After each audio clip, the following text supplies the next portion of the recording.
Hypothyroidism isn't only heavy, being overweight. It can also be being underweight, feeling fatigued, brain fog, weight gain, no energy, joint pain. The list is unending. What is the cause of it? Insufficient iodine. I think I was 18. My mother was diagnosed at 50 or 52 with hypothyroidism. And then I remembered that this horrible tarsal tunnel operation she'd had on her foot when I was 10, the most painful thing she'd ever experienced. And the further I went, I said, oh, that is also related to hypothyroidism. Now, the thyroid is formed 20 days into the fetal development. So before the brain, before the neural tube, comes the thyroid. So all of our tissues need thyroid hormone. Every single cell in the body needs thyroid hormone. These are the 10 warning signs, and I know there's many more which we can talk about. The first warning sign that your thyroid might be in trouble is your body temperature. Absolutely. And why is that important? Because now what I have here is some food. Are they good for balancing hormones? The first one is a ribeye. it has fat, it has protein, it has no anti-nutrients. So this is fruit. This is the interesting one because you said that fruit doesn't have any anti-nutrients. It doesn't have anti-nutrients, but it does have... Dr. Wright. Hi, Rena. Hi. Now I traveled 10,000 miles to come see you today. And the reason for that is I wanted to speak to you about high-fat carnivore, but I changed my mind. After speaking to you for over a month now about different topics, I realized the main source of all illness and disease is our thyroid. So today, Dr. Bright and I are going to talk about the 10 warning signs that your thyroid might be in trouble, and most importantly, how to fix it. But before we get into all of that good topic, I would like to ask you, how did your interest in thyroid all start? I went back to naturopathy. I went back to school to study naturopathy, and one of the courses was naturopathic endocrinology. So that really piqued my interest, and I was able to, during the course, I just, all these lights went off in my head that, oh, and I realized that some of my family members had been suffering from thyroid dysfunction. And I remembered at that time, as a teenager, I think I was 18, my mother was diagnosed at 50 or 52 with hypothyroidism.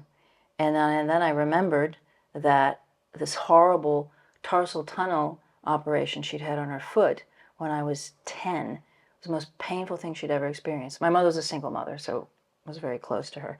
And the further I went, I said, oh, that is also related to hypothyroidism. So she had not been diagnosed, and I know she hadn't breastfed me. She couldn't breastfeed me. She could not breastfeed me because she didn't lactate.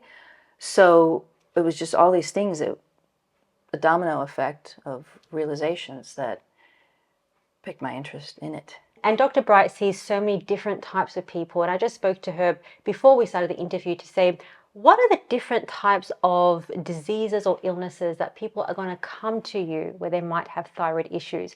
Could you just tell us a few that you see? Well, okay, the disease it's mostly malfunctioning, right? So people do come to me with a diagnosis of a disease, but most people come to me feeling fatigued, brain fog, weight gain, inexplicable weight gain, no energy, joint pain, infertility, constipation. The list is unending, and I have a questionnaire of unending questions of symptoms that are associated with low thyroid function. Absolutely. And the interesting thing is that when somebody goes to their doctor and they just say, I'm feeling fatigued, I have brain fog, I'm not feeling that great, what does the doctor do? Like antidepressants. Antidepressants? Yes. Maybe some amphetamines. Yeah. So HRT. Right. So it's not to say that they're not going to the root cause of what the issue is, and that's why the thyroid is so important. We're going to talk about what is the thyroid. We're going to talk about why the thyroid is so important. But getting back to Dr. Bright, your history, we spoke about your mother, that she was hypothyroid. So we're going to talk about the differences between hyper and hypothyroid. So your mother was hypothyroid. How did that affect her life and your life growing up? I don't know how it affected my life. As I said, I wasn't breastfed for that reason. She was a very intrepid journalist, one of the first women journalists in her time, and she was a single mother, so she had to work some nights, which of course didn't help her thyroid function, just to put food on the table. I think that I would say her self-esteem would have been affected. I'm thinking back now. I remember she telling me that she dieted like crazy to get into her wedding dress. So, and I do remember my mother's weight fluctuating when I was a child. She ended up 40s, 50s, emaciated until her death. So hypothyroidism isn't only heavy, being overweight. It can also be being underweight, because she had Hashimoto's, so her thyroid was overproducing and underproducing. I would basically say self-esteem, because she was involved with men who weren't wonderful to her, and she was very insecure she was this amazing professional journalist, but in her personal life she was very insecure. And it's interesting that you said because she was so insecure, that made you become, because we know that Dr. Bright, she's so strong and intelligent and so, I mean, I wouldn't say dominant, but you are. So when you meet Dr. Bright, she's a very great character, and she's got so much enthusiasm and drive and ambition and just passion for life. But you were saying that because of your mum's insecurity, that made you really strong. Yes, I remember there was this, she was part of an amazing Institute of Current World Affairs. She was covering the student demonstrations in Europe. So she was one of the people who was given a grant to study this and write these articles. Amazing papers that I have today. And I remember us going to, when I was a teenager, I guess 17 maybe, going to a conference. And I literally had to, tell her, no, Mom, you're really smart. You're going to do fine. You're going to do great. Don't worry. Because she was afraid that these other people who were Institute members were so much better than her. I mean, these were amazing journalists. One of them had walked with, Chairman Mao on the Long March in China. She felt really inadequate, and it always bothered me. So that's what made you so strong to actually push your mom to say that, you know what, Mom, have the confidence, have the drive to actually achieve what you want to achieve. And I know many people out there that they're watching, it could be a thyroid issue. It could just be something that you just feel held back in your life. So a lot of the times when your hormones, they're not regulated, and the thyroid, it's part of the endocrine system, which is your cascade of hormones. So when your hormones are not balanced, it affects your whole life. It's not just the weight gain, fatigue, brain fog. It's your whole life that it can affect, including, as we're talking about, confidence and self-esteem. Right. I know that you mentioned with your mum, she was doing the dieting. You were also doing some yo-yo dieting at 16. Yes, at 15 actually. Really? I actually, I found a stupid book that was lose weight something on a 500 calorie a day diet. So I literally ate 500 calories for I don't know how many weeks. And I remember fainting in the shower, and my school went on a ski trip, and I couldn't go skiing because I was dizzy and could barely stand up. I was chewing sugarless gum constantly, packs and packs. And I lost weight, but I was really unhealthy. 500 calories. And I'm sure that people out there, they're probably thinking, I probably try to diet that is maybe not 500 calories, but probably 1,200 calories. I would like to, the person who wrote that book, I don't have it anymore. It also had all these, I had a book with, run up, and I remember my father and stepmother live in Germany. They would send us Christmas cookies every year. And I remember eating a cookie and calculating how many calories to burn to eat that cookie and running up and down the stairs. Absolutely. I did the same thing. I'm sure that many people have done the same thing, whether it be counting points, counting macros. The great thing about carnivore, and we're going to talk about high carnivore as a solution to your thyroid and your hormones, is that it's not about counting calories. It's not about counting anything, because what you want to give your body is a nutrient, and what you want to give your body is fat. because fat is so important for your thyroid, so important for your hormones. So the dieting, the yo-yo dieting, especially in your teenage years, did that affect your hormones or anything with your health? I don't know, but I want to mention one more thing. I remember one time I was having an argument with my mother, and she was married at that time to my stepfather, and she slapped me. We were arguing about it because he had done something terrible, and I was saying, I don't know what I was saying. And I said, don't slap me. I can break your arm because it's as thin as a twig. Because she was that emaciated. And when I went to see her several times in Texas, she had Alzheimer's, and I was very, very sad. And I just would always, she was so frail, and that's important to me and that's why I go paddleboarding and I build a lot of muscle, because I don't want to break when I fall down. Absolutely, and that's as we age. I mean, you're in your early 60s, and I'm 40. So especially as you age in your 30s, 40s, and 50s and 60s and beyond, you really want to have strong joints, have the muscle, have your hormones balanced, so that when you go through menopause, where's your book? You can grab your book. This is an amazing book. I wanted to have it here. Okay, so this is Dr. Bright's book. Good fat is good for women menopause. Now, this is not just for women. Fat is also very important for men. So whether it be the thyroid, which we're going to get more into, or your hormones, anything that a person presents in terms of inflammation, it's coming to the root cause, which it could be thyroid, adrenals, but it's your hormones are not balanced. Doesn't mean that you need to count calories. You don't need to take a pill or a drug or go on a certain diet. You need to fix your hormones. So if you haven't checked out this book, please check out this book. It's absolutely incredible, especially in Italy, because we're in Italy now. It must be a bit mind-boggling for Italians to think, oh, I shouldn't eat my pasta. Right. I should eat My egg focaccia, yolk, my pizza. yeah, pizza, pasta, tiramisu, all these different things.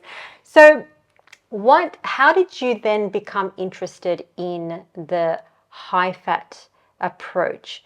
That was kind of in your 50s. Yes. I was already, I guess, ketogenic when I went into menopause. I turned 52. I remember having gone to China for a training session with my master. I was still doing Kung Fu. I still had the school, which I closed not long after that because I just couldn't do it with work and training and teaching, working during the day and teaching Kung Fu at night, and I was overtraining. And I looked into menopause. I said, oh, I'm going to be menopausal because my period was less frequent. And let me look this up.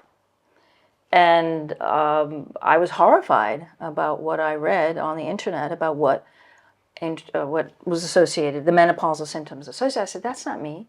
I don't feel this way. I think I gained 2 pounds and then I, lost it immediately after. And I didn't feel what is associated with Suzanne Summers. With So Suzanne, Dr. Bright which is what I found. I just found this on the internet. Yes. And so I had to look it up. And Suzanne Summers wrote a book. And the sexy years, in which she renamed the 7 dwarves of menopause: itchy, bitchy, sleepy, sweaty, bloated, forgetful, and all dried up, which I didn't have any of those things. So I wanted to go do a deep dive into the history of menopause and how medicine addresses it, to figure out why in the heck are those things associated with a menopausal woman. But it's interesting you said that previously you were ketogenic. That means that you were doing a higher fat approach, lower carb. Yes. So that could be why you kind of sailed through menopause and didn't Maybe I would think, yes. I think it would be better. We were never, I mean, previous to that, we would eat bread. My mother we would only have sweets on the weekend. It was she made everything from scratch. She loved cooking. So there was no processed food. Of course, there was, there were seed oils, there was fake stuff like Crisco and stuff like that, which I blame for my grandfather's Alzheimer's. But no, it was pretty much what people come to me and they say, oh, I've been eating clean for a very long time. But if you don't have, it doesn't mean that you may also have other issues that are related to iodine deficiency or trauma or stress or... Which we're going to talk about the cause of. A lot. So the cause of like not just thyroid issues, but a lot of different issues that people don't think about because they think that if I am obese, if I have insulin resistance, if I have metabolic syndrome, if I have X, Y, Z, it's because I've just eaten too many calories. But there is so many other things involved with health problems. So we're going to unpack that. But before we get into that stuff, it is really important to understand what is a thyroid.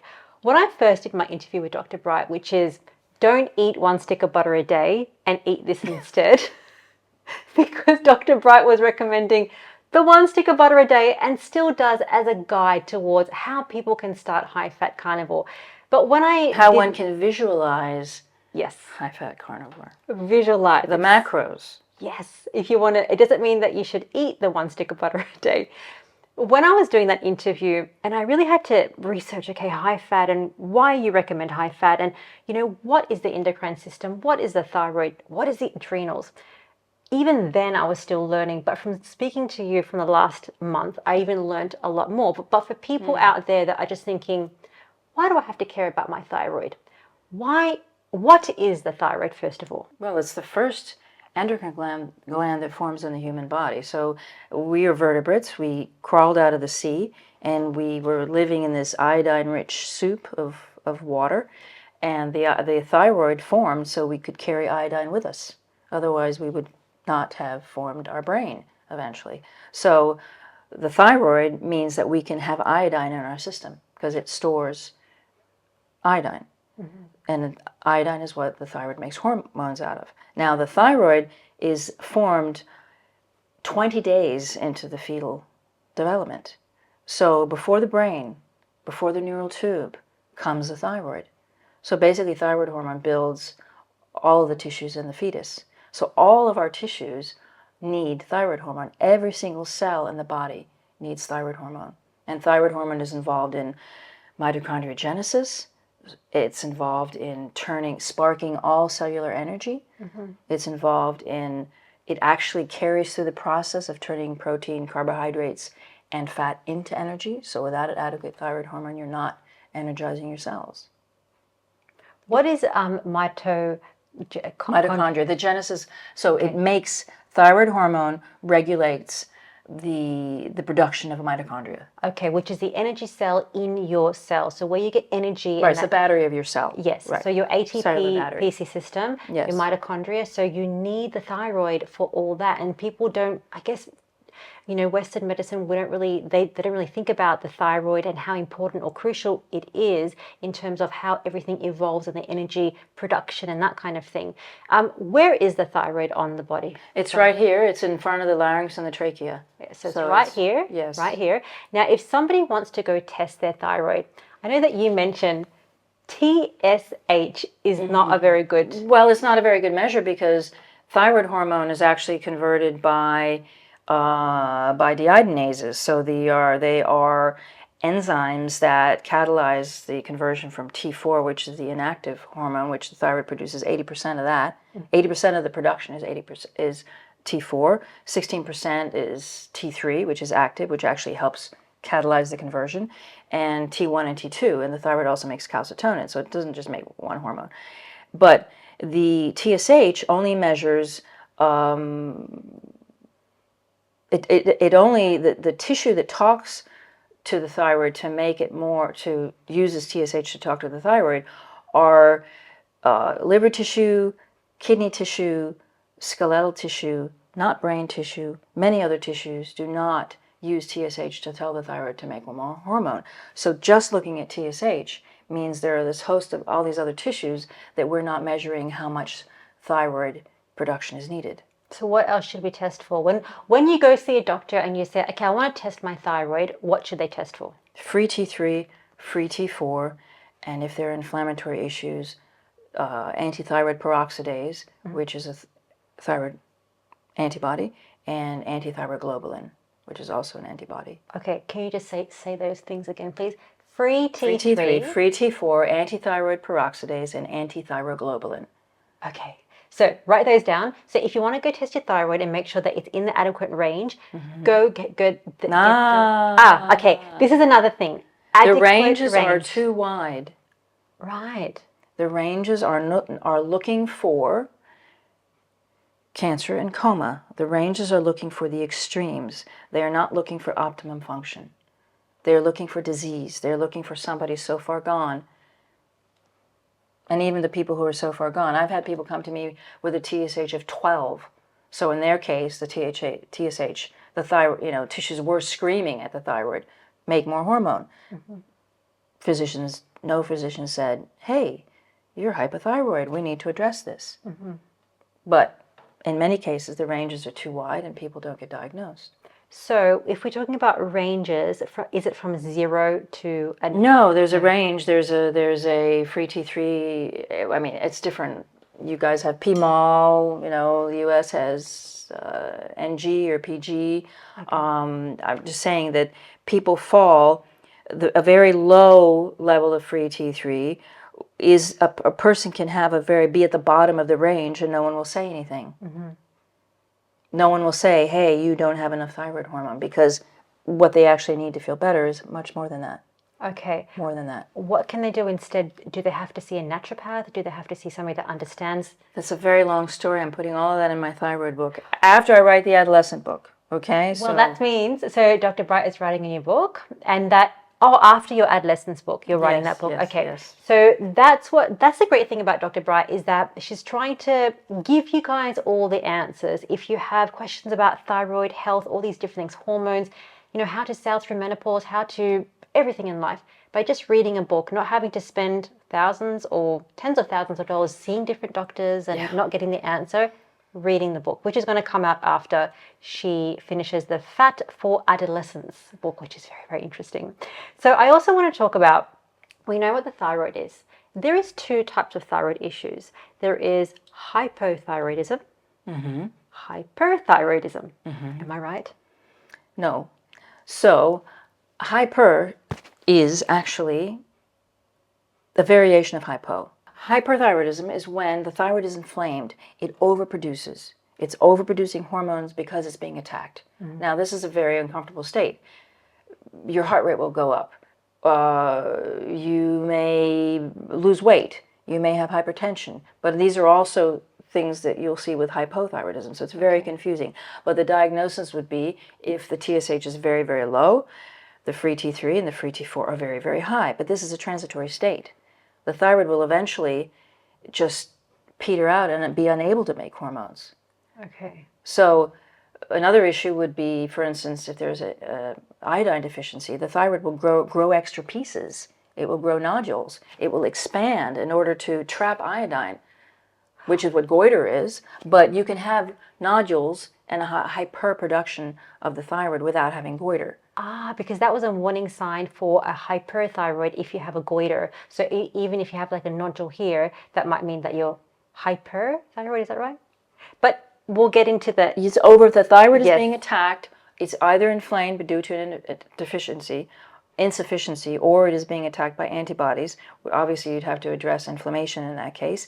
But the thyroid, what do? They make you drink, or they inject your thyroid with radioactive iodine, and then they make it so it cannot produce any hormone at all. And then for the rest of your life, you have to take thyroid hormone instead of addressing why is the thyroid overproducing. Let's get to the causes of if somebody has a thyroid issue. So it could be hyper, they have a thyroid issue. What is the cause of it? Insufficient iodine, because the thyroid needs iodine to make thyroid hormone. Each thyroid, T3, T4, T2, T1 are all made out of molecules, congregation of iodine molecules attached to a amino acid tyrosine back. Okay, so without iodine, it cannot make hormones. Thyroglobulin is a protein, so you need protein. And another thing would be stress, trauma. That will happen. I've had many patients who have experienced stress and trauma. Why? Stress and trauma are nutritionally expensive. The thyroid needs zinc. The thyroid needs iron. The thyroid needs magnesium. The thyroid needs all these nutrients. If you are experiencing stress and trauma, you're burning through all these nutrients.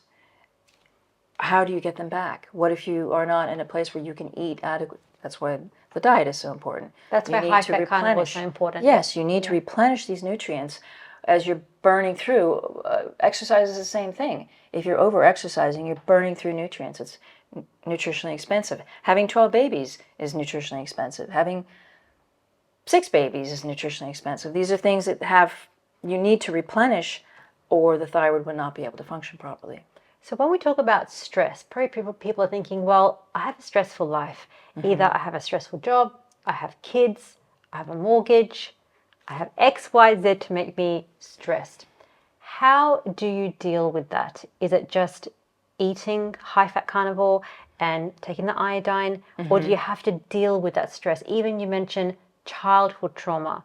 How do you deal with that? Do you have to see a therapist? Okay, so that depends. Many people, I think things like we cannot live with the absence of stress. Health is how we address stress. It's not the absence of stress. So if our system is strong and we have an adequate diet, then we are better able to address stress. So horrific things that happen to a person in their childhood or malnourishment in their childhood, I would equate them the same. They will affect the brain and your system the same. Being raped or being malnourished biochemically is the same. It's nutritionally expensive. You may have recurring nightmares or things like that, and that would be you're going into a sympathetic stress state, which would need to possibly be addressed by therapies that would help you not react with a sympathetic fight or flight state and help you move into parasympathetic state. I see the body as being a very biochemical organism that you cannot separate the head, the brain, from the rest of the body. So the neurotransmitters that the adrenals and the brain are both producing at the same time, they're all working together to make you address stress adequately.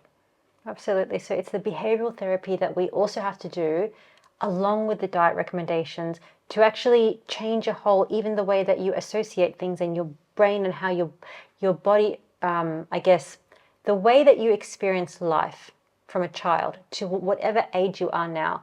There's going to be a certain type of trauma or stress associated with it. So even if it's a way to deal with those associations or habits, people still have to do that along with taking, for example, iodine, along with doing the high-fat carnivore, if that makes sense. Because if you do high-fat carnivore, take some iodine, but you have a stress response to something, your cortisol is going to shoot up. Yes. Even you say if you just go over exercise, if you're exercising for over 15 minutes, I remember from the last interview, if you exercise for over 15 minutes, cortisol is going up, yes. So you really have to manage the cortisol. And even Dr. Bright, you do your paddleboarding and you manage your cortisol based on the amount of activity. Yes. Because it's so important. Yes. Because I have crashed previously, so from over-exercising. So I have to kind of be careful. I won't race. I have been asked to race. I will not race. I won't race because I know that my cortisol, I won't sleep the night before, and then racing is very competitive. I have been competitive in the past, and I know it's not good for me. So when somebody is feeling stressed, so you just mentioned your heart rate will be increasing, that you are feeling stressed. How does somebody know if they have elevated cortisol without testing it? It's difficult. It's difficult. The funny thing is that low cortisol feels just as bad as high cortisol. Okay. So over time, the body hates, and being hypothyroid will raise your cortisol just by itself because you need, because cortisol hormone actually takes the place of thyroid hormone in the absence of adequate thyroid levels. So you can't even stop that. That's just biochemical. That's what happens. But over time, the body does not like high cortisol. Over time, the pituitary, the brain, will stop telling the adrenals to make cortisol because cortisol is associated with bones pulverizing. It's inflammatory. So then a person will have low cortisol. Maybe not all. There's a circadian rhythm. The body is producing thyroid hormone and cortisol hormone in a pulsatile fashion throughout the day. So as needed, boom, the body makes it. As needed, boom, the body makes it.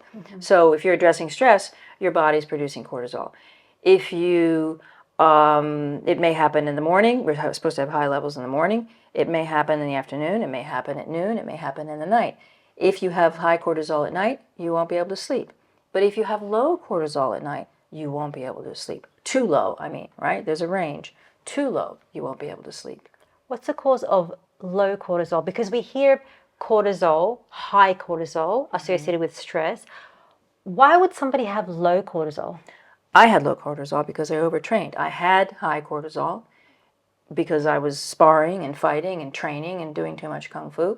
And then I flatlined. I had low cortisol. So that was because my brain didn't like the high cortisol, and it turned off the spigot to send the ACTH to the adrenals to make cortisol. Now my daughter, my youngest, who had a car accident at 18, was kept alive because she went into shock. So her cortisol produced an enormous amount to keep her alive, and then afterwards she was incredibly sensitive. Her immune system was weak. She was afraid of, getting in a car, not because of the impact, just the fact of motion. All that elicited a sympathetic nervous system response, and I had to treat her for several years. Wow. So geez, because she had low cortisol, because her body had produced. We're supposed to have the ability to run away from danger. That is what cortisol is for. But if our body thinks we're running away from danger every day, we will eventually be unable to produce the amount of cortisol we need to address stress. And that's why eating fat is so important, because it helps to replenish your cortisol if it is high. But it brings high down and it replenishes low. It's an anti-inflammatory. It gives you the nutrition you need. Burning ketones is way better for a cortisol issue than burning glucose, because glucose is a stimulant. You need to avoid stimulants like crazy with cortisol issues. Absolutely. And it's so interesting. I saw on your Instagram that there were some advertisements in the 50s and 60s or 70s. Yes. What were those advertisements about? Oh, the sugar ones. Yeah. Yes. Telling people to eat sugar for energy so they could, again, addressing women and their obsession with weight loss. Oh, you'll eat less, have a soda pop or eat some sugar so you can wait until a meal so you won't eat. So they were saying that sugar curbs your appetite. Yes. So this is the interesting thing. In the 50s and 60s and 70s and even the 80s, we've kind of been told not to have the fat, to have more the sugar, because that's healthy. It's going to curb your appetite. You're going to lose weight. You're going to have so much energy. And so even that's why now when people talk about high fat or eating more fat, they can be a bit hesitant, thinking, well, how can I eat so much fat? How is fat so important? Why is fat so important for the thyroid? It's important for everyone. Fat is important. Our brain is made out of fat. Our liver is making fat, but not enough if we're stressed. So all our steroid hormones are made out of fat. Thyroid hormone is actually a protein peptide, so it's not made out of fat. But eating fat, cortisol, adrenal function, and thyroid function are intertwined. You can't separate one from the other. So you need the fat for your cortisol levels to be appropriate, and you also need fat as an anti-inflammatory, and to give your thyroid energy, the energy for your ATP, in order to function properly. So, yeah. You need the butter. You need the tallow, the tallow, the lard. You need the fat in the meat. So we're going to take a little bit of a break, and then we're going to talk about the thing that you most want to know about, which is the 10 warning signs that your thyroid might be in trouble, so that you will know maybe you might have something wrong with your thyroid and you can get further testing. So we're going to do that. Plus, we're going to talk about foods, what foods you need to eat to help with your thyroid. But we're going to take a break now, and we'll see you very shortly. I wanted to let you know the November Carnivore Challenge is now open. Now, if you're new to Carnivore, or maybe you've been doing this lifestyle for a while, you might have some troubleshooting, you might have some side effects, you might need help staying on track, because let's face it, when you go out there's not going to be a lot of people following the carnivore lifestyle.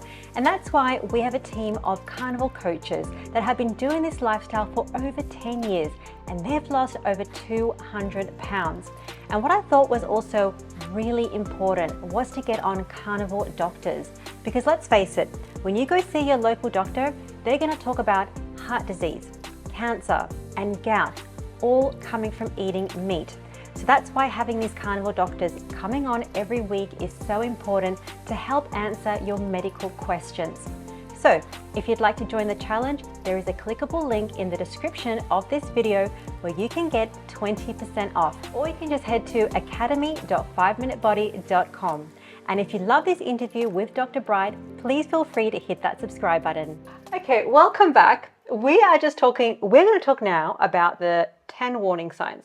So I have my list here. I'm very well prepped. So I said to Dr. Bright, should I tell you the warning signs and you just talk about them? She's like, well, there are so many more than 10. So maybe you just tell me what they are and we can just elaborate. So these are the 10 warning signs. I don't know there's many more, which we can talk about. But let's just talk about 10 so people can just understand, okay, I feel this, I need to go have my thyroid tested.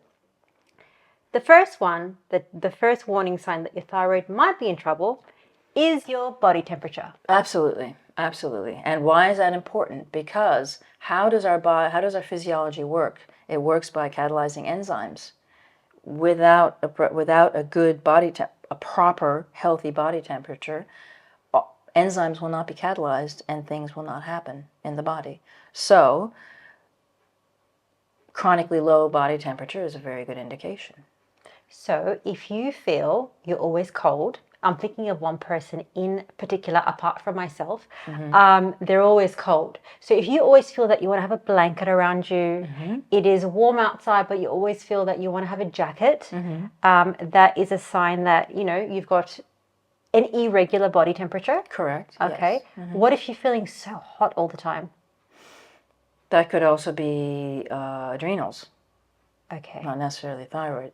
I'm not going to go to the hyperthyroid thing. I don't know yes, if your thyroid is overproducing, you may have a higher temperature. It's possible, usually but it's also sympathetic nervous system response to high cortisol levels. Okay. That's what a hot flash is. A hot flash is a vasomotor response to a sudden jump in cortisol. Oh, so it's not just a typical menopause symptom. It's just from There high are cortisol. no menopausal symptoms. They do not exist. Did you hear that for people that are going through menopause? So, okay, we're going to get into the more warning signs, but just sidetrack for a second. Yes. What are these menopause symptoms they're not menopause symptoms, but what are all these things that women are feeling when they're going through the menopause? Adrenal symptoms. They are adrenal symptoms and possibly thyroid symptoms. That's what my book is all about. It is about the fact that menopause, you're literally, when you're a teen, you're supposed to look down and say, oh, I got my period. You're not supposed to have pain, cramps, mood swings, swelling, etc. When you go into menopause, you're supposed to look down and say, oh, I don't get my period anymore. That is all that's supposed to happen. You're not meant to have all the other stuff, night sweats, fatigue. No, these are an accumulation of decades of endocrine imbalance. Not the production of your estrogen and progesterone, because estrogen and progesterone, ovarian production is only necessary for making babies. So we're also going to talk about the fix. If you're going through menopause and you have these terrible side effects, we're going to talk about solutions just in a second after these warning signs.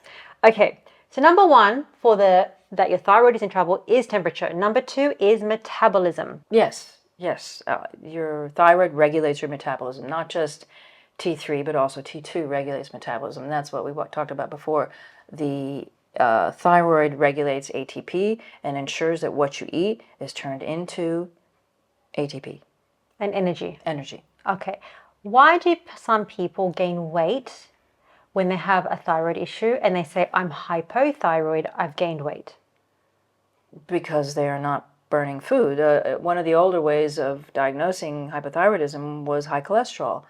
You're not turning the cholesterol into brain tissue, myelin sheaths, or steroid hormones. It's just sitting there. Or high triglycerides. That is also a hypothyroid symptom. Okay. If you have high cholesterol, are you saying that somebody could have high thyroid? Hypo, absolutely. If they have high cholesterol. But what is high? Yeah. My high is much different than the medical high. Yeah. Right? Okay. How do you know because when you said that, I think people are going to be thinking, oh, I might have high total, like total. Total, yes, but total, okay. I don't want any woman under 220. Okay. The U.S. measurement, right? And what Not what is the Australian measurement for cholesterol?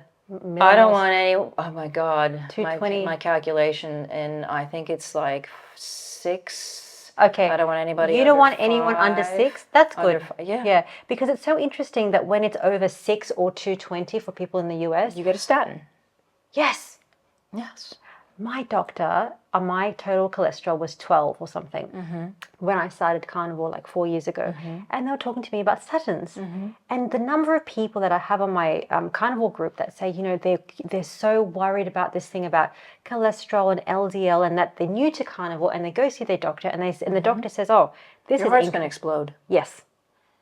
And they're so scared about that, and they want somebody to reassure them that what they're doing is the right thing. So elevated, higher levels of cholesterol, total cholesterol. Can be, and high triglycerides can be caused by the inability to turn those things into ATP.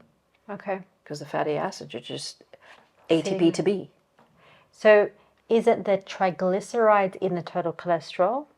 Both. I've seen both high or just the cholesterol high. Right, okay. In a hypothyroid state. That's fascinating. Okay. The next one, number 3 warning sign, hair. Hair falling out, absolutely. Hair dry, hair frizzy, hair falling out, yes. Okay, and what if you have coarse hair? Also, yes. Also, nails breaking, toenail fungus, very common. Why? Because with the small amount of thyroid hormone, if they're low levels, your body cares about keeping your organs. You're very important, keep you alive, or doesn't even care about the brain. It just cares about here. So the extremities, the feet and the head, are not going to get nutrition. Okay, so that's another thing that you have to look at. Bowel function, number 4. Constipation, a hypothyroid symptom. Hashimoto's can be alternating diarrhea and constipation. What about diarrhea? Oh, so diarrhea and constipation. Okay, so it's not just from doing Carnivore that you're going to get constipation and diarrhea. It could be a thyroid issue. So if you have, and when you say constipation, I think people should have a bowel movement every day. Me too. So when somebody is doing Carnivore and they have a bowel movement once or twice a week. Look into that. Okay, why? I mean, they should look into that. Yeah, but because they may have slowed down motility, because peristaltic motility is regulated by T3. Okay. So that's interesting, because some other Carnivore advocates can say, oh, it's just okay not to have a bowel movement every But I'm sure days. that people out there are just thinking, no, I want to go to the bathroom every day. And yeah, if I go, because it is that uncomfortable feeling when you don't go to the bathroom every day. If people are not going so frequently, it could be that you have a thyroid issue. If you're resorting to enemas and laxatives, definitely check it out. Okay, good. Next one is focus. So if you can't focus properly.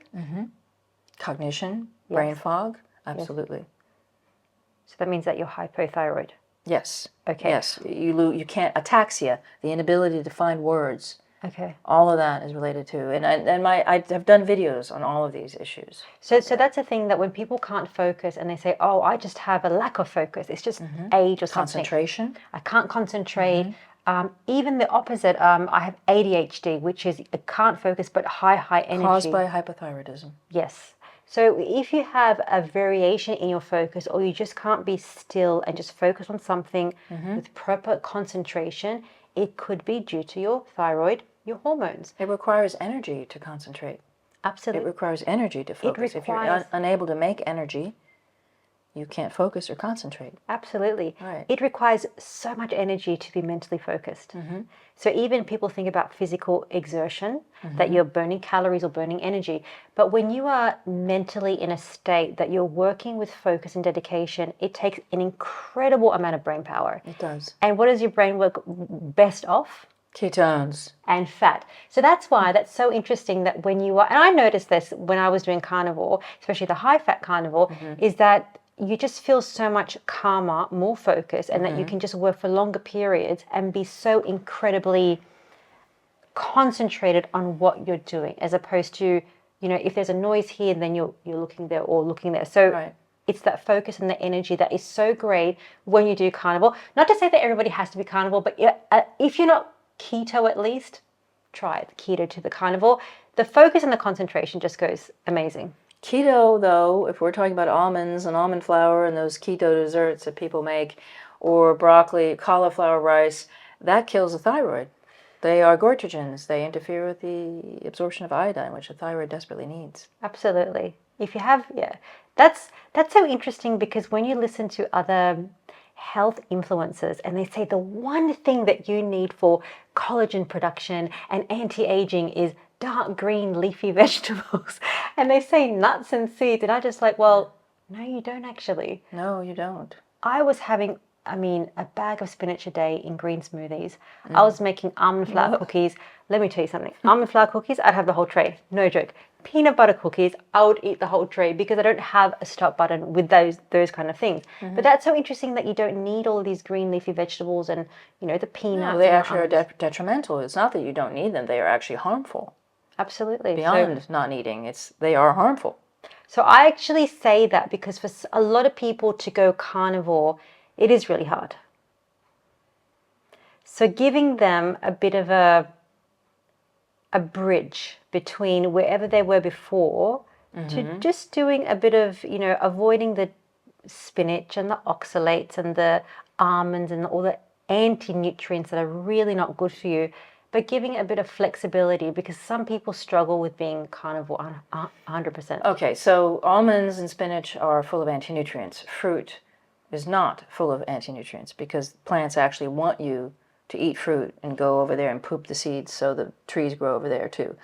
However, if a person can be addicted to the inflammatory response that is caused by those foods. Just like you can be addicted to a substance. It's a stimulant. Inflammation can be a stimulant.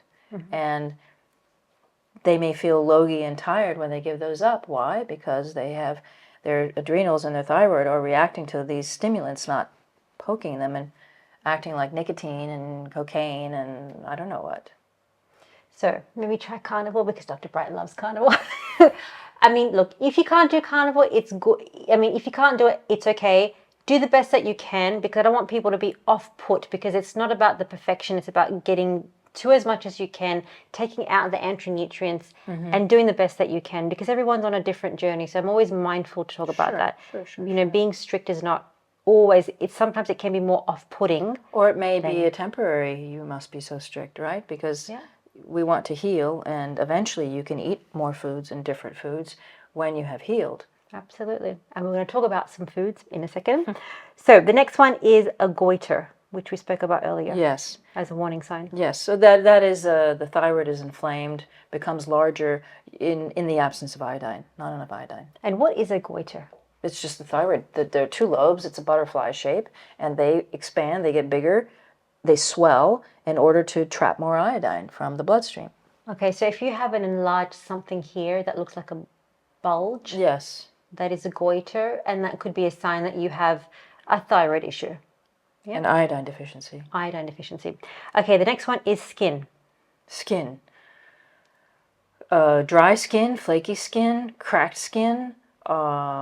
These are hypothyroid symptoms, yes. Okay. Acne? Yes, because thyroid hormone regulates your androgen. Thyroid actually regulates the synthesis of steroid hormones. So acne is associated with more androgen hormones, right? So if a person may have acne because the hormone regulation is not happening properly. Okay, eczema? Eczema is also yes and no, but as I said, eczema and psoriasis are more related to adrenal function, but adrenals and thyroid work together.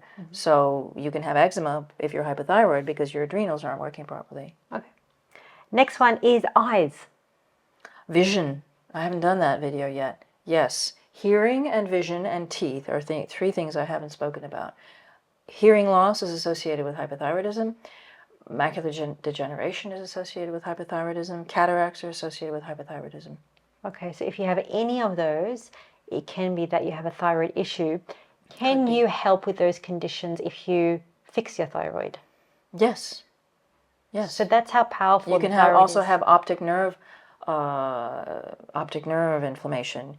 What is associated, the physical sign of when the eyes start to protrude is associated with hyperthyroidism, but it can also happen with hypothyroidism because all of the tissue, low thyroid causes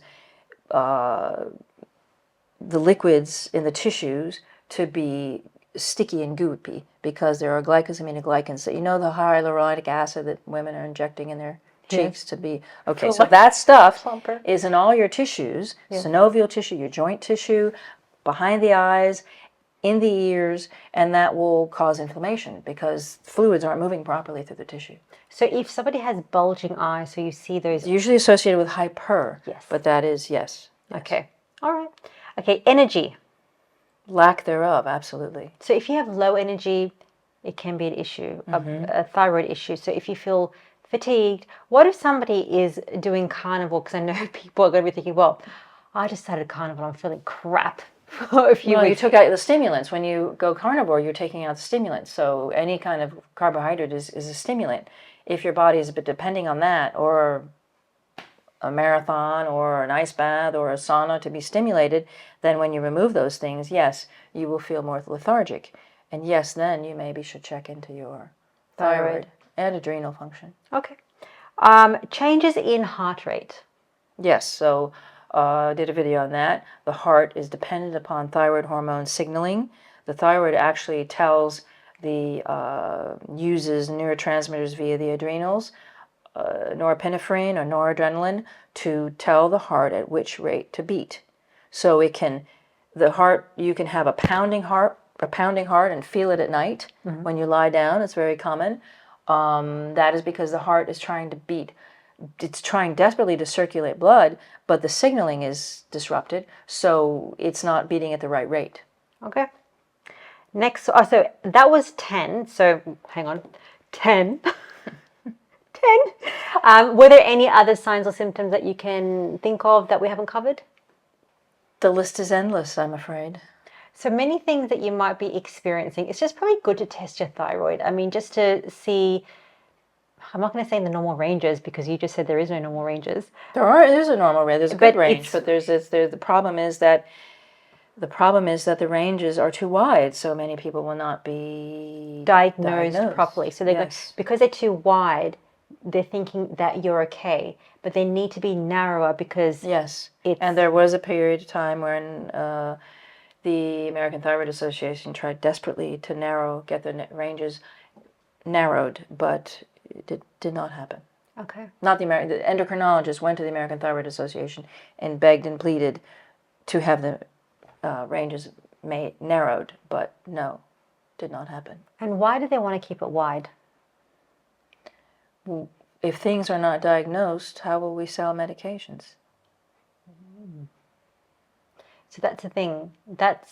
It could be a reason why they want to keep it like that so that we can just sell drugs and medications. And if ADHD, depression, bipolar syndrome,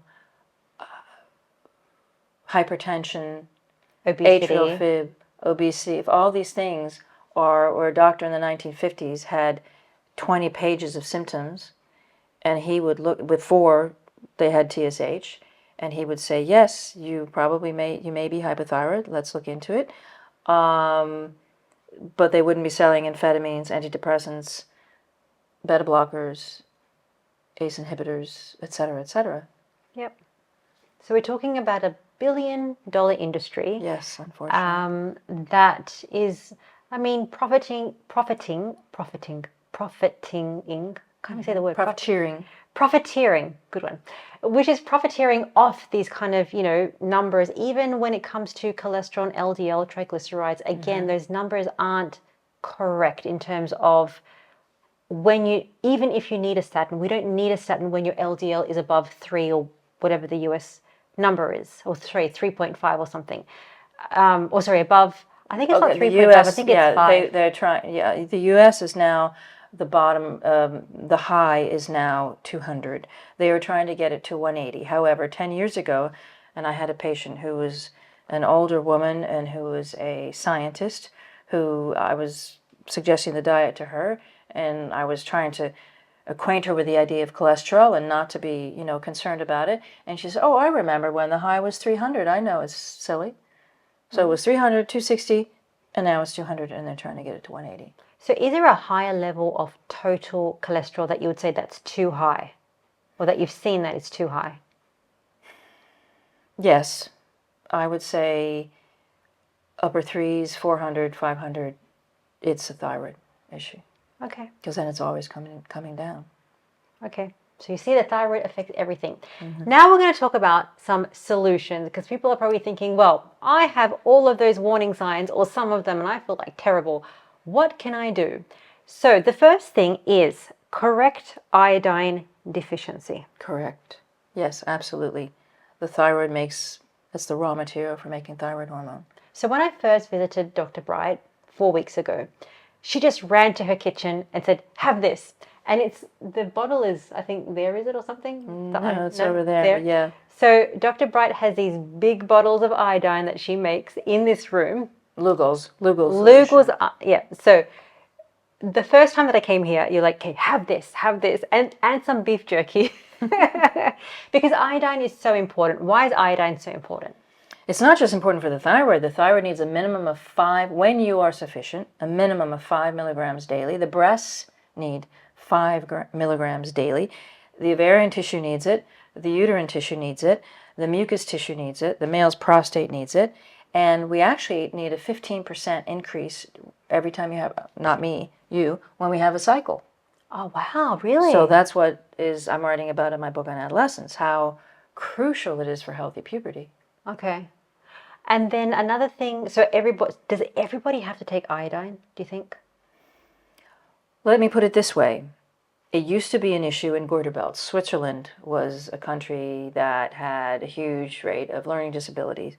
The soil, if the soil is deficient in iodine, and that's what a goiter belt is, a goiter region, Switzerland, in Liguria in Italy, in Sardinia, Michigan in the U.S., the Tennessee mountains where my family came from, those areas are, because of the glaciers melting and all the iodine washing down into the rivers, the soil where those people are growing food is deficient in iodine. That used to be the only place we saw deficiency, unless, of course, a person experienced trauma and stress. That would just burn through a lot of iodine. Unfortunately, today, not only do we have fluoride in the water, which many scientists and dentists said when they first put it in the water in the U.S. and in products in the U.S. and in teeth washes and things like that this would be horrific for health. They put it in anyway. Fluoride is a halide. It will interfere with the absorption of iodine because iodine is a halide. Bromide is a halide, which used to be supplemented with iodine in the U.S., and they changed it to bromide. So these are things that and chloride, which is in pools and in, Anything IDE. Yes, is a halide. Yes. And they will interfere with the absorption of iodine. So you can have possibly an adequate source from your food, but you cannot absorb it because you're surrounded by halides, or there are halides in your system. And today we have forever chemicals, PFAs, xenoestrogens interfere with the absorption of iodine, millet, oat, yams, all these grains interfere. Quercetin, which everybody takes, brassica, so cauliflower, broccoli. So that's why they interfere with the absorption of iodine. So cassava. In your Instagram post, you said in Scotland they were talking about breast cancer and menopause. Yes. And then it's not to do with that, it's because of inflammation. And you were saying about HRTs and even the medications, they're made out of these cassava and yam. Yes, they are. So what that is doing is that... There isn't any, I don't think by the time the person is taking the bioidentical progesterone that there isn't any goitrogenic activity in it. It's that people are eating these things and putting them on their skin and drinking oat milk and, oh my God. All these things are making it impossible for you to absorb iodine. So anything like these plant milks, so almond milk, oat milk, soy milk. Soy is the worst. Soy is a terrible goitrogen. Interferes with the absorption of iodine. And that's why carnivore, which is the next solution, is so important, because even Dr. Ken Berry said it's not necessarily the meat and the fat and all that. It's because you're taking away all the anti-nutrients. Also, yes, absolutely. So it's the both things that are so important to help with the thyroid, to help with your hormones. But I wanted to ask you, before going into the high-fat carnivore as a solution, so we spoke about the iodine. So it's the Lugol's. How much should we be taking? It depends. There's a minimum, and you want to get to a sufficiency, and then you top it up. I don't know how how many toxins does a person have in their system? It depends. A minimum used to be 2 drops a day. 2 drops of 5%/15%. In the UK, it was originally called a 15% because people are so scared of iodine. The US calls it now 5%, but it's actually a 15% solution, meaning that it's potassium iodide and elemental iodine together, which makes it 15%. So they just said, oh, counted the elemental iodine, even though there's potassium iodide in it as well. So it's a 5%/15% solution. Used to be the minimum that you would need to top up a sufficient system would be 2 drops. 2 drops of the 5%, okay, as a minimum. Okay. Yes. So, because I always get asked that question, how much Lugu should I be taking? Okay, the next. So, what are your thoughts about natural desiccated thyroid That is the only thing I would recommend to fix a thyroid issue? if a person has hypothyroidism. And what is the difference between natural desiccated thyroid and like a normal thyroid medication? There's only levothyroxine, which is a synthetic T4, which only gives you T4. Remember, the thyroid makes 5 hormones. So people with thyroidectomies who don't have a thyroid are screwed because they're getting this T4, which the body will not easily, it definitely cannot convert into calcitonin, which regulates vitamin D synthesis and bone resorption, calcium levels. Very hard for the body to convert a T4 to T3 to T2 to T1, and natural desiccated thyroid provides all 5. Okay, so if somebody has a thyroid issue, so along with the iodine, they might have to take the natural. It depends. Everybody needs iodine. I believe in our. Sorry, I keep hitting the mic. In our polluted world today, I would say. I mean, the reason I have those bottles over there is because I have 3 kids, and I'm shipping iodine to them all the time. So, yeah. Okay. So if you have a thyroid issue, the iodine is just take it every day just for your iodine is not just for a thyroid issue. Yeah. But I need to make that clear distinction so that people can understand, okay, when should I take certain things and the importance of the iodine? Because even I was saying with Dr. Bright, you gave me the iodine, I started taking it, but then I got scared because I thought, okay, maybe when I leave Italy, I won't have any more iodine. But she said, everybody needs it. You need to be taking it. I said, okay, I will. So just to emphasize, iodine is so important because it's so depleted in our environment. There's so many pollutants outside. Even when you're eating carnivore, and that's what we're going to talk about now, even when you're eating carnivore, the nutrient density in the foods that we're eating is not that high, especially when you're just having beef and lamb and bacon, all these different things. Not an iodine anyway. Exactly. And then if you have an issue with your thyroid, you can definitely take the natural desiccated thyroid. If you can get it. Really? So it's not available? They don't like to prescribe it. Why? Because it costs more money than the synthetic. Okay. I think the medical police is going to be banging on my door tomorrow. Well, that's the thing. That's why on the videos when I talk about these different things, because sometimes, you know, a lot of the time it's okay, why do they have wider ranges for thyroid? Because maybe they want to sell more drugs. Why do they have this or what? And then, you know, it's just this conversation to broaden up, you know, what's actually happening in reality. Well, we're being very specific. We're being very specific and precise. So yes. So anyway, moving on. Let's talk about high-fat carnivore. You are a lover of high-fat carnivore. I am. What is high-fat carnivore? It is basically getting most of your energy from fat and all the nutrition that comes from protein. So we absolutely need protein because we need the amino acids. All the vitamins and minerals, water-soluble vitamins and minerals are in protein. The fat-soluble vitamins are in fat. Vitamin D, vitamin K, vitamin E, vitamin A. Everybody's taking vitamin D, eat fat. Eat fat. So that's why, and there are no anti-nutrients. And I just think it ensures you your optimum health. I mean, it doesn't have to be 100% all the time, but I think the backbone of the diet should be ruminant and ruminant fat. Okay. My next question was going to be, this is probably a question that you get a lot, which is, well, how much protein and how much fat? But I think a better way to talk about it is to talk about foods. Sure. Because, and I know with many of our conversations, it varies. Different people are going to be different in terms of how much protein and how much fat, depending on where you're coming from. So you really have to trial it for yourself. Would you say that's correct? I would. If someone's very ill and I need to, and if they have inflammation, I would consider higher fat temporarily and women who are trying to reproduce, people who are looking for pregnancies, or balance their hormones, you need fat to do that. So, and if somebody is doing a lot of weightlifting, you might need more protein. So it doesn't mean that you have to eat 1 stick of butter a day and a pound of meat. That depend on your height, right? It depends so on your depends on your height. build. Depends on your build, depends on your metabolic flexibility and where you're coming from. But even if you don't have a thyroid issue, having more fat is so nourishing and so important for our hormones anyway, just to maintain the hormones. But I love to talk about foods, and I know that you'd like to hear about foods. And Dr. Bright, you love your ribeye. I do. And that is the first one that we're going to talk about. Now, what I have here is some foods that we're going to think about. Are they good for balancing hormones? How good are they? So, for example, the first one is a ribeye. Right. How good is that for balancing? It has fat, it has protein, it has no anti-nutrients.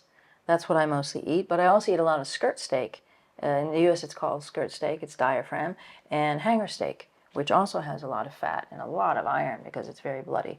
So it doesn't just have to be ribeye. Chuck is good too. I mean, ribeye is one of the most expensive cuts. So we have to also consider the fact. I use a lot of beef ribs for my snacks, for my tallow bars and my meat cookies. So I use beef ribs for that. Okay. And that's a very important thing. Ribeye is very expensive. So I know that can be expensive. And unless you get it on sale, I know that some people that even, having half of the ribeye or something, you don't have to have ribeye. You can just have the fattiest cut of beef. You can have oxtail. You can have, anything. Beef ribs. Yes, beef ribs, short ribs. Flanken ribs. Yep, they're all good. If you're having something like this, would you recommend adding more fat to it? Or if you have something like beef ribs or short ribs that has enough fat in it? Yeah, they have a lot of fat. No, I don't, it depends on what you're trying to do. I mean, I usually tell people, I have my butter and my decaf in the morning and then around 10, and then I don't have, on my ribeye at lunch, I don't add butter. It depends on what I'm doing. Okay. If I've gone 10K on my paddleboard, I might add some butter. So it depends. So if you have exercised more, if you are exhausted, haven't slept properly, more stressed, you could have ribeye, a chuck steak, and add a bit of butter. So this is just giving people some variations in terms of, okay, I know how my meal should look, as opposed to here are some numbers, because even I don't follow numbers. No. Numbers are just something that I don't ever follow. Love lamb.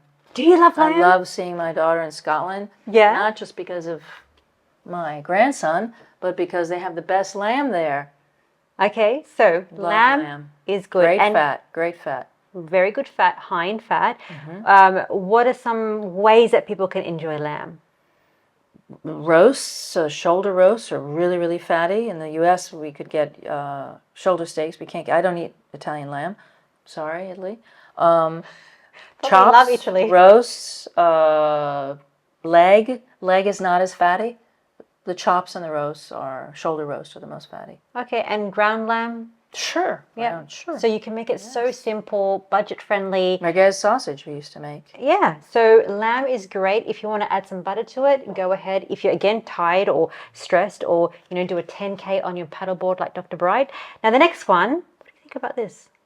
I love bacon, but I can't get good bacon here. When we lived in Geneva, they would slice it for us. Here, they refuse to slice it because they say the cartilage hurts the slicer, so they'll only offer us this horrible boiled stuff, not cured. So we are only eating bacon when we go visit our grandson, and of course our in daughter. Scotland. Yes, in Scotland, and her partner. So bacon is good. So it's like Dr. Ken Berry's beef, butter, bacon, and eggs. It's very, very good. It's full of nutrients, lots of fat. So especially especially when you're new to carnivore, bacon can be quite good. Yeah, it's sweet, isn't it? Well, it's nice and salty. Pork tastes sweeter to me than beef. 100%, me too. And it's kind of like when somebody wants a snack or something nice, it's crunchy. Crunchy. So people love crunchy. People miss creamy and crunchy. Yes.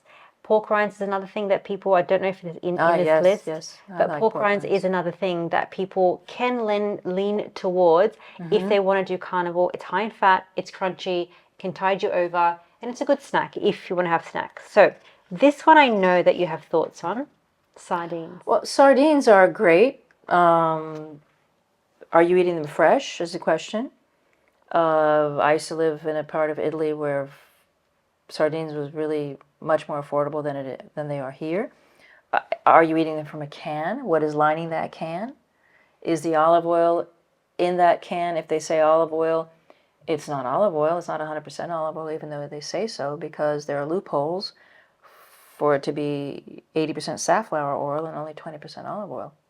So you have to be careful where you source the sardines. And most people don't love sardines, but you should try. I like sardines.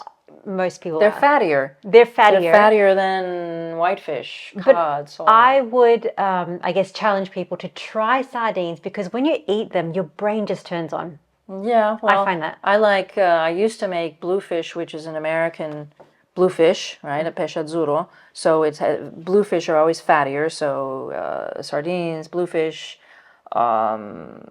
Anchovies are anchovies. good. Nice They're and salty. fattier. Yes. And they're really good wrapping bacon around bluefish is very good. Okay, good. Next one. This is good. Eggs. Yes, eggs. I don't eat eggs. I eat an egg yolk in my decaf in the morning. My husband loves eggs, but I don't eat eggs regularly. Why? It just doesn't turn me on. You like beef better? I like beef better. And lamb. I like my meat cookies and my jerky and my tallow bars better. I would love to try a meat cookie, by the way. I'll give you one after. It sounds delicious. Let me tell you something. The beef jerky, I have never tried. I thought, what is this? This is delicious. Dr. Bright's a really good cook, so I'm excited to try the beef cookie. This one. Cheese. I used to love cheese. I used to eat cheese. I think that cheese can be problematic. Scientifically speaking, A2 milk is better. Sheep and goat are better, or Jersey and Guernsey cows, which the UK have. Aged cheese is better because the bacterial process the bacteria have eaten the lactose of the milk proteins, which is what people would be reacting to. Cheese is not good if somebody has a thyroid issue because the thyroid is sensitive to the milk proteins because the immune system is overreacting. Dairy, the white stuff, the mozzarella, the ricotta, the cream cheese, those are not as good as the aged cheese because they have a lot more lactose and a lot more milk proteins. However, there are papers done, Paolo Bressan did a paper on schizophrenia and how much people improved when they removed cheese and dairy and gluten from the diet. So there's sort of a bang there. It can be addictive. It can also affect mood because of the caseinomorphines. We're the only animal that eats another animal's milk. So, some people, they love their cheese, but a great way around it is, you know, when you do carnivore and you're just trying that elimination for 30 or 60 days, even doing the carnivore and having a break from the dairy and just see if you notice any difference. yeah. See if you notice any difference, anything that is, you're like, you know what, I have more energy, I have more clarity, I sleep better, I don't snore, or any of these things by taking out the dairy. And then, you know, have it in sometimes if you want it. Like aged cheese is just really good. So sometimes if I want to have cheddar, blue cheese, what else? Anything that's very sharp flavor. All those Parmesan, Pecorino, those are all, the age is always going to bring out the strongness, the saltiness, and yeah. And that's really good to add on your beef or lamb. I'm feeling hungry now, but that is really good. So you like cheese a lot? I love aged cheese. I love Yes. anything strong. I absolutely love. Yes. The pecorino, the blue cheese. Puglia is a great pecorino. I love. It's actually from Basilicata, but yeah. I love blue cheese, and I love just having small quantities. I don't like to have a lot of cheese. No, in the small quantity, that's absolutely fine. Yeah, and I love it. You're not going to throw out the baby with the bathwater. You're not going to ruin the improvements you've had by having a little piece. It's if you have it every day, a lot. Absolutely. Then it becomes an issue. But it's interesting if I have some cream cheese or anything that's just proper dairy. I can see the effects. My energy, my sleep, my skin, everything just goes down from when I have those things. But when I have the great thing about having the aged cheese is that you just need a bit. You can't even have a lot because it's so strong. So even then it's self-limiting. And that's what I like. And that's why I love the lamb and the beef, because again, it's self-limiting. You can't, it's very hard to overeat ruminant fatty meat. Yes, Some people I say agree. that they can, and they probably can, but if you compare that to how much you could overeat on cheese or carbohydrates, you're going to be eating less of the ruminant meats. And that's why, okay, this is getting off the thyroid thing, or hormones. In the long term, that's why people lose weight on carnivore, because you are so satiated that your body doesn't need all the extra energy. Right. And that's how you lose weight. It's not from counting calories. It's not from certain macros. What do you think about this one? I love butter. I use it in my decaf twice a day. What type of butter are you using? Salted, unsalted? Unsalted. We buy a Peppino Celle, which is nice because you can see the color. The color of it changes when the cows go graze other places. I'm in Italy, so I don't have the choices that other people might have, but this is a really nice choice. It's the most, I really like Actually, I was thinking of the butter that you choose, because I went to buy butter for my fatty latte. I thought, what does Dr. Bright have? I'm just curious. Like, I'll what show is you your that. butter? I'll show you Okay. Peppino Celle. Meat cookie and butter coming up after this interview. I'm so You excited. can make a ice cream sandwich with my meat cookies because I put butter in between Oh, two wow. cookies.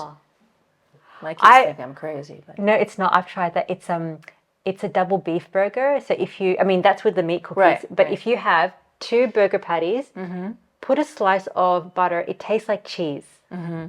It is so good. It's amazing. Okay, next one is, I think we just have 2 more. Okay. Yeah. So this is fruit. This is an interesting one because you said that fruit doesn't have any anti-nutrients. Doesn't have anti-nutrients, but it does have, so a mango and a papaya or a durian or will have a horrific amount of sugar as opposed to berries. So if somebody has mood issues, a stimulant or adrenal issues, the stimulus gotten from a very sugary fruit would not be a good idea. But berries don't have. Strawberries are sort of a strange breed, but things like raspberries and blackberries don't have or a sour apple doesn't have the stimulant punch, say, that very sweet, like pineapple and mango and papaya would have. So if somebody has a thyroid issue or a hormonal issue, do you think some berries is okay? I think it is okay. So that's the thing, even if you're doing carnivore and if you're having beef, lamb, eggs and butter, if you just have a small amount of berries. A small amount, yeah. It's fine with some cream. Maybe not. I love berries and cream. Oh yeah, I like it So too. good. You don't need a chocolate cake. If you just have like carnivore foods or animal-based foods with a bit of fruit is just delicious. Okay, last one is... Yeah, I like pork rinds. Do you like pork rinds? Yeah, I used to make them. Yeah, but it's very labor intensive, so I stopped. Okay, and that's really good as a bridging thing. If somebody... You have to buy the ones that are fried in their own fat, though. And don't buy the ones that have dextrose and sugars and all the different things. Right. So that's another high-fat thing that you can... High-fat snack or something to add to a meal. Well, it's just protein. There's not really much fat. You can put it with butter, and then it's... delicious. High fat. Okay. Now, that is I think it was 9 or 10 foods out of the way. So especially if you have a thyroid issue, hormonal issues, you can lean on these foods as much as you need to. The only thing is with the fruit, just make sure it's, if you want to have fruit like blueberries, strawberries, blackberries, raspberries, we're talking about a small amount. Yeah, handful. A handful. It's not like a lot. And that's the thing when people say you have to be strict carnivore, they're talking about 0 carb for the rest of your life. Do you think you have to be 0 carb for the rest of your life? Absolutely not. Why? Because you will be so healthy that you can eat some, I usually say crap, you can eat some suboptimum foods occasionally because you will be so healthy that your system can handle it. Absolutely. Let's talk about 2 more things which are very important along with the foods about how to do high-fat carnivore. Some people are making some mistakes when it comes to high-fat carnivore. Now, when I spoke to you, you were talking about a few things, and they're not big things, but they're things that when you start carnivore, if you do these things, you're not going to get the healing benefit, especially when you want to fix your thyroid and your hormones. The first one is going too high protein. Too much means you're not getting enough fat. because you're not eating enough fat, probably. Okay. Possibly you'll be tired. Yes. So when people go carnivore, they say, "Oh, I'm so tired," and I say, "Oh, are you eating only steaks? Maybe you need to add some fat." And so the recommendation that you say is you also don't recommend fasting, which is the next mistake, but 3 meals a day, protein about 25 to 30 grams of protein. Yeah. It's pretty good. Sure. So that's the thing. When you're talking about high-fat carnivore, it's not low protein. No, absolutely not. It's good amount of protein, because if we're talking about 30 grams times 3 is about 90 grams of protein. And that's pretty good, 80, 90 grams of protein. So, and then you say the fat per meal, between 30 and 50 grams of fat per meal. You don't have to have it all. You don't have to. I mean, you can spread it out the way you want. I have 50 grams of fat in the morning because I'm putting 25 grams things of butter in my decaf. Okay, so you can just spread it out during the day. You're not going to get fat from eating so much fat. So that's another thing that people are thinking. So the next one is don't fast or do OMADs. Why? I don't think I think we evolved to eat some food and be able to fast when we were in a stress state, when we had famine. So it's not something, it's just like an ice bath or a sauna. It's something that we have to be able to endure, but I don't think it's something that is good for us when we're trying to heal something. 1 meal a day would mean you're shoving all your nutrients into one time a day. It's a little bit harder on the digestive system. You're trying to kick in autophagy, which is happening anyway, and apoptosis happening anyway on a high-fat carnivore diet. How does that happen? Autophagy happens anyway on a Because high-fat you diet. are not, it happens in the absence of glucose, in the absence of carbohydrates. So that's the thing. You don't have to fast harder or fast longer. You eat when you're hungry, and just doing the carnivore and the high fat, it actually induces all these benefits. So when Yes. you hear these things like 48-hour fast, 36-hour fast, OMADs, don't feel that you have to do it to get better results. Just taking out all the anti-nutrients and eating the most nutrient-dense foods is what you need to do. Definitely. I think some people think, let me try to do something more to try to get better results. But the fasting is very stressful, especially if you're a woman, especially if you're going through the menopause. Even for me, I find it extremely stressful. There's no way I can fast. I did it at 15, and it was horrible to me, for me. So the next one is switch to decaf coffee. Yes, because caffeine is a stimulant. 5 grams of dark chocolate has 2.2 milligrams of caffeine. A decaf coffee has 0.00000001 milligrams of caffeine. How much does a proper coffee have, espresso, of caffeine? 90 to 100. Okay, so Turkish coffee has 250. Okay, Turkish coffee is so little. Really? Yes, well, I know Turkish coffee, but my ex-husband was Greek, so. I've had Turkish coffee. I was thinking, why is this so strong? That much, like the Turkish coffee is very little, 200. Wow, that's very, very strong. Yes, it is. And Lots people of have lot like of caffeine. multiple. That's a lot of caffeine. A lot of stimulants. How much caffeine do you think somebody can have in a day and still? I would say, I mean, I've gotten my husband to go to decaf. Okay. I mean, it depends on your system. If you are very sensitive to stimulants, I don't think any. No dark chocolate. Well, if you're carnivore, you're not having dark chocolate anyway. Or infrequently, right? Absolutely. Like if you're in Scotland and you're having a scone, then that's very infrequent and you're enjoying it. Even when I met Dr. Bright, the first thing that she had was a coffee, and it was so good, the coffee. And I said, can I have some whipped cream? But I didn't want the sugar in the whipped cream. But she had a coffee, and then there was just all this cream inside, whipped cream. I thought, that is delicious. And then you see, people can just have, something off their normal thing and enjoy it. It's not like a life sentence that you just must eat meat. Okay, the next one is don't do certain trends to get better results. I don't know which trend there's always a trend. There's always a new trend. So I don't know. We have a basic way of living. We evolved to eat a certain way. What is trending may not be how we evolved to eat. So whether it be fasting, whether it be eating, let me just eat certain foods. The fact that somebody is doing carnivore is the most ancestrally appropriate diet. Yes, absolutely. The most nutrient-dense diet. So doing something on top of that, or thinking that doing anything apart from that, to get better results could be a mistake. Yes. Okay. The next one is give it time and be patient. Yeah, so who has that? Nobody has patience, right? Nobody has patience. Right. Yes. It takes, people have forgotten how to convalesce, especially in American society. I live in Italy, so, but convalescing is what we do when we heal. We need to take a break. I remember my mother used to keep me home. I would have a fever, if I had a fever. I wouldn't go to, when the fever was gone, she didn't immediately send me to school. I would stay home another day to convalesce. So people need to allow their system to convalesce. They need to heal. Healing means resting. And who allows themselves to rest anymore? Well, being in Italy, they allow themselves to rest. Yes, they do. They close for 3 hours in the afternoon.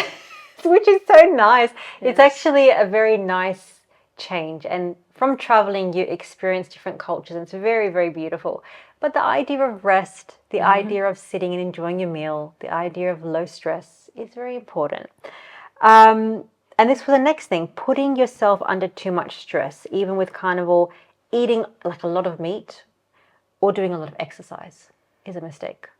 Yes, well, I'm famous for doing a lot of exercise. That was my past. I was telling people recently that in my 20s, I was running. I had my 2 children. I was a single mother for a time, and I was running 9 to 10 miles a day, 6 days a week. And I was realizing that I was so much nicer to my kids the days I ran than the day I didn't run, because I was addicted to adrenaline. So I was too young to have damaged myself, my adrenal function, as it were, to get hot flashes later, whatever associated with that. But I was realizing that I was much calmer when I was high on adrenaline than the day I didn't run. So you can be addicted to the adrenaline, the cortisol that is produced by overexercising, which will not do you any favors in your 40s and 50s. So you have to keep things balanced. The last one is tracking macros, glucose, and ketones. You like to say, go by how you feel. Yes, depending upon the situation. If somebody has blood sugar issues, somebody has a neurological disorder, I would track ketones, because we know that the brain does better on ketones. They don't have to be very high, but they have to be in ketosis. So if somebody is weighing, oh, I want to eat an apple, I want to eat a half an apple, and they have a neurological issue, I would say make sure that you, if you eat that apple or have an apple, that you are still in ketosis. You have some ketones to ensure that you're not losing the benefits of trying to heal your neurological disorder. Absolutely. Okay, the last thing that I'd love to talk about, so that was the mistakes. They're not real mistakes. It's just, don't go too hard. Don't go, too much caffeine, too much stress. Eat the fat, eat the meat, allow your body to heal and be patient with the whole process. Take the iodine. Iodine is so important. The last thing that I want to talk about is the importance of fat for adolescents. So adolescents, I looked it up, 10 to 19. Okay, so adolescence, we have to talk about puberty. So adolescence, actually our brain doesn't stop forming until we're 28. Really? Right. What we really mean when we talk about adolescence is puberty. We're talking about the formation of sexual characteristics and the arrival of the menses. In boys, there's no, obviously they don't have periods, but they have sexual characteristics that are formed. How does this happen? This happens with fat and thyroid hormone, because iodine and thyroid hormone actually trigger the beginning of puberty, which then is a knock-on effect. It's a domino effect of all these different hormones being synthesized and regulated, and that will not happen properly in a healthy way with no fat. I certainly wasn't eating at 15. I wasn't either. Or iodine. So that's why it's so important, and maybe it's not controversial, because I think people are just starting to come around the idea, even for us in our generations, that we need to eat more fat. And then to say for your adolescents or people going through puberty that they need more fat or eat more fat. So the topic is very interesting and very important. Even people in general need to eat more fat. Yes, PCOS, endometriosis, it's happening to younger and younger women, girls, females, precocious adolescents. There are 8-year-olds and 7-year-olds getting their period, which is not human in the sense that we did not evolve that way. The median age for menstruation used to be 18 when the person is actually ready to procreate. Imagine. So And there's a now- whole, yes, it's way younger, and there's a whole confluence of events that knock-on effect that happens when a girl has her period very early. When is your book coming out? I know you're working on it now. I hope around Christmas. Okay, I'm perfect. working on it, yes. Perfect. Well, thank you so much, Dr. Bright. you, We Rena. covered so much today, and I'm here for another few weeks. I'm sure I'm going to get another bottle of iodine from Dr. Bright. So make sure that you guys take iodine, and I'm going to try meat cooking now. I have to say one thing. Yes. One thing, because people will ask me about this. People who have an inflamed thyroid may overreact to iodine. So if you overreact to iodine, you are either toxic with halides or your thyroid's inflamed. Okay. Or they can get a consultation with you and find out. Yeah. Dr. Bright is writing a book so that she doesn't, to help more people to get answers. But if you need more answers, I'm going to leave a link in the show notes for Dr. Bright, her website, and you can find out more about her. But thank you so much again, and I'm sure we're going to see you very soon. Thank you. I hope you enjoyed the interview with Dr. Bright. Now you need to watch this video next, which talks about how to start high-fat carnivore the right way for healing and for weight loss, and why eating one stick of butter is not the right way. I'll see you guys next week.